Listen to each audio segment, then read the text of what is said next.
Simple. You go to market, ಒಂದು ತರಕಾರಿ ತೊಗೊಂಡು ಬರೋಕ್ಕೆ ಹೋಗ್ತೀರ. ಅವನೇನೋ ಒಂದು 100 ರೂಪಾಯಿ ಹೇಳ್ತಾನೆ. ಎಕ್ಸಾಂಪಲ್ ಅಷ್ಟೇ, don't take it personally, example. He will tell a price of 100 rupees. ನೀವೇನಂತೀರಾ? What is the nature of every human being?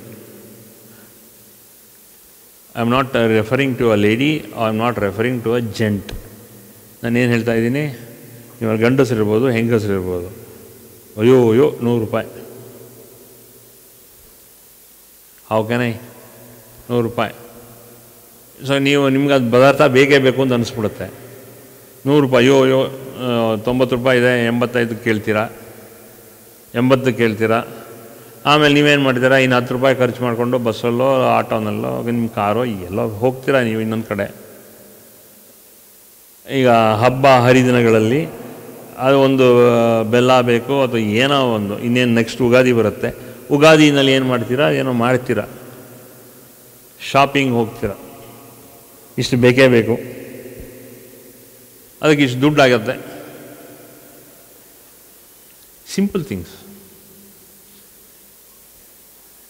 What will you do if you are forced, or if you force yourself? ಏನು ಮಾಡಬೇಕು? ಈಗ ನಿಮ್ಮ ಹೆಂಡತಿ ಹೇಳಿರ್ತಾರೆ, ನಿಮ್ಮ ಹೆಂಡತಿ ಆದರೆ ನಿಮ್ಮ ಗಂಡ ಹೇಳಿರ್ತಾನೆ, ಅಥವಾ ನೀವುಗಳೇ ಅಂದ್ಕೊಂಡಿರ್ತೀರ ಅಯ್ಯೋ ಇದು ಕಾಸ್ಟ್ಲಿ ಇದು. ಈಗ ಹಬ್ಬ ಹರಿದಿನ ಬಂದುಬಿಡುತ್ತೆ, ಈಗ ರೇಟು ಏರಿರುತ್ತೆ. ಏನು ಮಾಡ್ತೀರಾ? ನಿಮಗೆ ಚಾಯ್ಸ್ ಇದ್ದುಬಿಡುತ್ತೆ. ಇಲ್ಲ ಇನ್ನೊಂದು ಕಡೆ ಹೋಗ್ತೀರಾ, ಇಲ್ಲ ಅಲ್ಲೇ ಒಂಚೂರು ಬಾರ್ಗೇನ್ ಮಾಡ್ತೀರಾ, ಚೌಕಾಸಿ ಮಾಡ್ತೀರಾ, ಏನೋ ತೊಗೊಳ್ತೀರಾ. ಯಾಕೆ ಈ ಥರದ್ದು ಬರುತ್ತೆ? Your mind is not fixed. Your mind is not fixed because there is no anukampa established in you. ನಿಮಗೆ ಆ ದುಡ್ಡಿನ ವಿಚಾರ ಬಂದೇ ಬಂದ್ಬಿಡುತ್ತೆ. You have to look at the security of the money you have. ಇವತ್ತು ಚಲಾಪಿಲಿ ಮಾಡೋಕ್ಕಾಗಲ್ಲ. ನೀವು ಒಂದು ಸಿಂಪಲ್ ತರಕಾರಿ, ಒಂದು ಸಿಂಪಲ್ ವಿಚಾರ ಯು ಕೆನಾಟ್.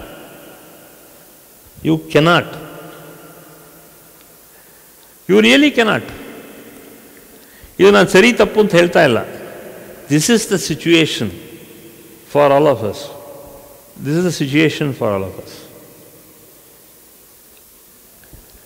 ಸ್ವಲ್ಪ ಥಿಂಕ್ ಮಾಡಬೇಕು. ಏನು ಥಿಂಕ್ ಮಾಡಬೇಕು? ಈಗ ಯುಗಾದಿ ಹಬ್ಬ ವರ್ಷಕ್ಕೆ ಒಂದು ಸಲ ಬರುತ್ತೆ. ಥಿಂಕ್ ಮಾಡಿ. ಇಫ್ ಯು ಹ್ಯಾವ್, ಒಂದು ಸಲ ಬರುತ್ತೆ ತಾನೆ. ಒಂದು ಸಲ ಬಂದಾದ ಮೇಲೆ ಆ ಒಂದು ಸಲಕ್ಕೆ ನೀವು ಆ ಪದಾರ್ಥ ತರಬೇಕು. ಆ ಪದಾರ್ಥ ತರಬೇಕಾದ್ರೆ ಹಬ್ಬ ಹರಿದಿನಗಳನ್ನು ನೀವು ಆಚರಣೆ ಮಾಡೋಕ್ಕೆ ನಿಮಗೆ ಅನುಕೂಲ ಆಗುತ್ತೆ. ಅದಕ್ಕೆ ಅವೇರ್ನೆಸ್ ಬೇಕು.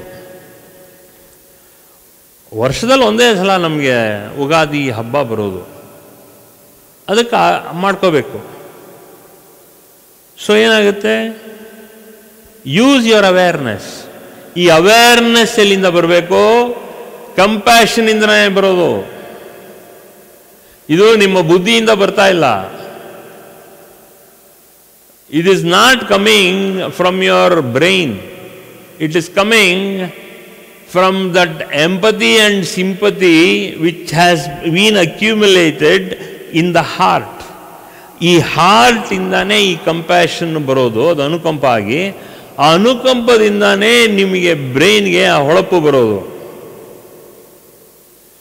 So you have to be aware.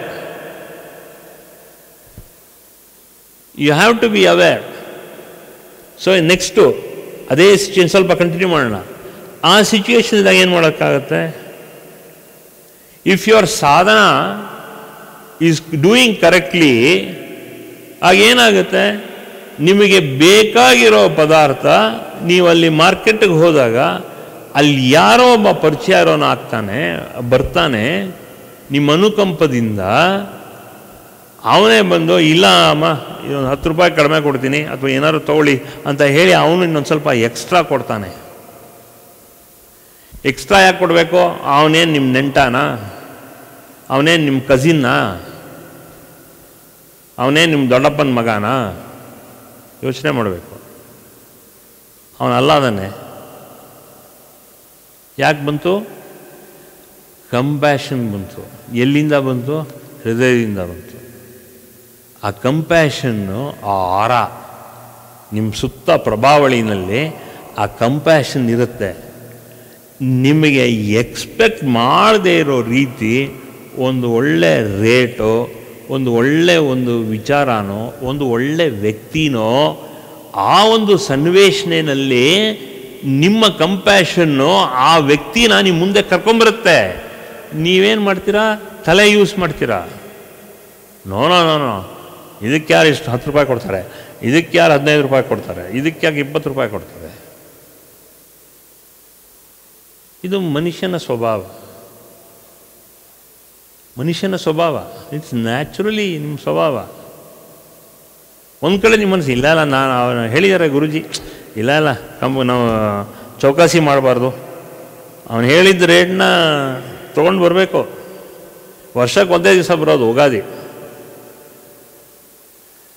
But ನೋಡಿ, ಕರೆಕ್ಟಾಗಿ ಯಾವುದಾದ್ರು ಒಂದು ವ್ಯಕ್ತಿನೋ, ಒಂದು ಗ್ರೂಪ್ ಆಫ್ ವ್ಯಕ್ತಿಗಳೋ, ಒಂದು ಹಲವಾರು ವ್ಯಕ್ತಿಗಳು ನಿಮ್ಮನ್ನು ಗುರುತು ಹಿಡಿದು ನಿಮಗೆ ಅವ್ರ ಮೂಲಕ ಅನುಕಂಪ ತೋರಿಸಿ, ನಿಮ್ಮ ಅನುಕಂಪ ಅವ್ರ ಮೂಲಕ ಅವ್ರು ತೋರಿಸಿ ನಿಮಗೆ ಕಾರ್ಯಸಿದ್ಧಿ ಮಾಡಿಕೊಡ್ತಾರೆ.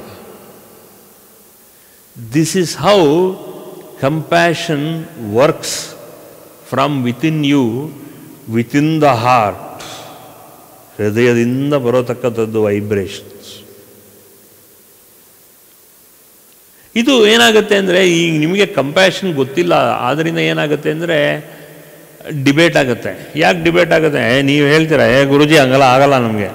ಯಾಕಾಗಲ್ಲ? ಬಿಕಾಸ್ ನಮಗೇನು ಆ ಥರ ಅಲ್ಲ. ಇಲ್ಲ, no I am a very practical man.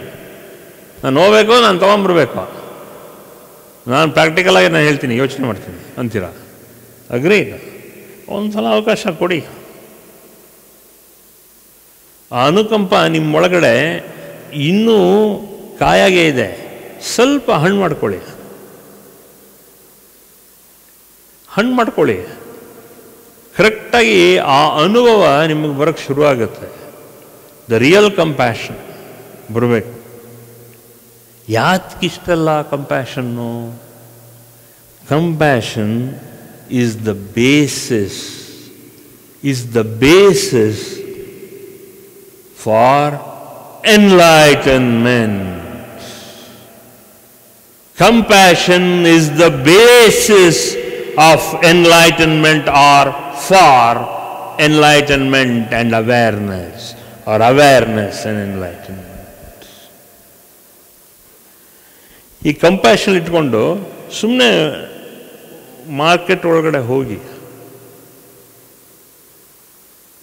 ತನಗೆ ತಾನೇನೇ ನಿಮ್ಮ ಸುತ್ತ ಒಂದು ಆರ ಕ್ರಿಯೇಟ್ ಆಗುತ್ತೆ.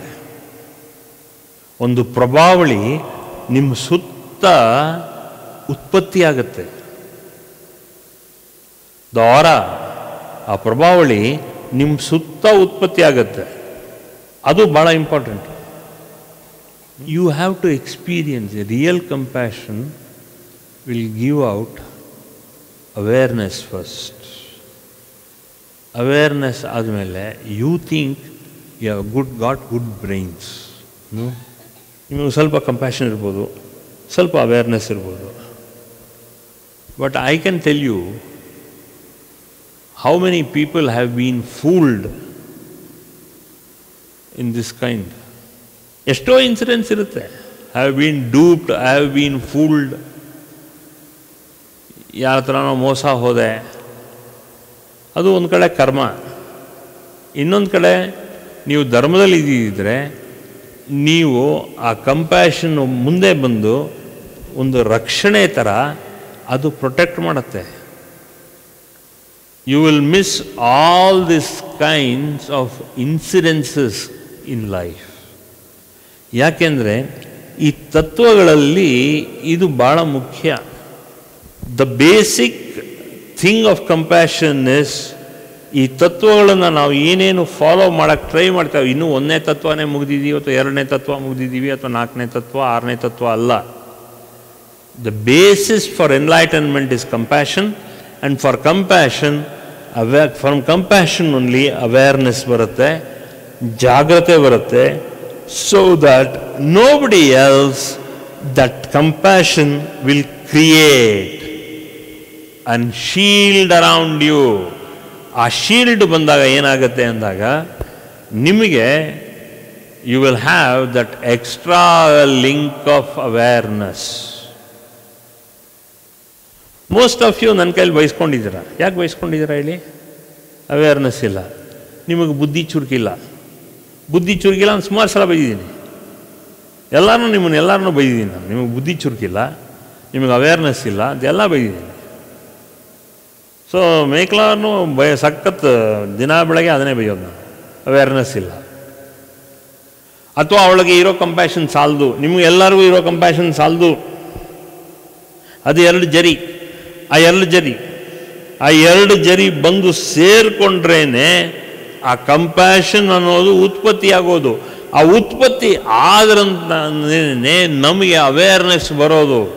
It is from compassion only we get that kind of N awareness, and that awareness ಅದು ಇನ್ನೊಂದು ಸಣ್ಣ ಒಂದು ಜರಿ. ಅವೇರ್ನೆಸ್ ಬರ್ತಾ ಬಂದಂಗೆ ಎನ್ಲೈಟನ್ಮೆಂಟ್ ಬರುತ್ತೆ. ಸೊ ಏನಾಗುತ್ತೆ, ಈ ಅವೇರ್ನೆಸ್ ಅನ್ನೋ ಜರಿ ಬುದ್ಧಿ ಒಳಗಡೆ ಹೋಗುತ್ತೆ. ಕಂಪ್ಯಾಷನ್ ಒಂದು ಜರಿ ಒಳಗಡೆಯಿಂದ ಆ ಎಚ್ಚರಿಕೆ, ಜಾಗ್ರತೆ ಅನ್ನೋತಕ್ಕಂಥ awareness, it goes, this awareness touches your pineal gland, and this awareness is nothing but one minuscule step from the whole brain level. Brain ಒಳಗಡೆ ಇರೋತಕ್ಕಂಥದ್ದೆಲ್ಲವೂ ಕೂಡ, lower cortex, the higher cortex, ಎಲ್ಲವೂ ಕೂಡ, the left hemisphere, the right hemisphere, ಅದೆಲ್ಲ mix ಆಗಿ ಆ pineal ಗ್ಲ್ಯಾಂಡ್ಗೆ ಅದು ತಕ್ಷಣ ಒಂದು ಜರಿ ಹೋಗಿ ಅಲ್ಲಿ ಟ್ರಿಗರ್ ಆಗುತ್ತೆ. ಟ್ರಿಗರ್ ಆದ ತಕ್ಷಣ there is an implosion of energy inside the brain. ಆ ಸಹಸ್ರಾರದ ಒಳಗಡೆ ಬಗ್ ಅಂತ ಹತ್ಕೊಳ್ಳುತ್ತೆ. ಆ ಕಂಪ್ಯಾಷನ್ ಹತ್ತಿಸ್ಬಿಟ್ರೆ ಬುದ್ಧಿನ, ನಿಮ್ಮ ಬುದ್ಧಿ, you will become completely enlightened and you will be filled with compassion. ಅದಕ್ಕೆ ಈ ಸಾಧು ಸಂತರಿಗೆಲ್ಲ, especially people who are enlightened, ಹೇಳ್ತೀವಿ ಅಯ್ಯೋ ಅವರು ಯಾವಾಗಲೂ ಅಂತ ಹೇಳ್ತೀವಿ. ಅವರಿಗೆ we take them in our way. ಅವ್ರಿಗೇನಪ್ಪ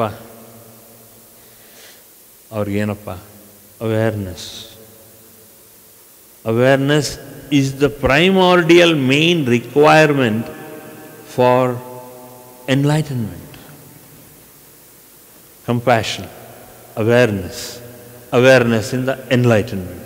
Compassion, awareness, and then enlightenment. More compassion first to base, then awareness in the enlightenment. ಇದು ಮೂರನ್ನು ಸ್ಪೋರ್ಟ್ ಆಗಿ ಮಾಡೋದೇನು ಅಂದಾಗ, ego you are not ready to listen. Ego, the negative fact of ego is, ನಿಮ್ಮ ಮನಸ್ಸಿಗೆ ಏನು ಅನಿಸುತ್ತೋ ಅದೇ ಸರಿ. You are not ready to accept people's views and people's news. For more satsangs from Sri Sri Nimishananda Guruji, subscribe to this channel. Click the bell button below to get notifications.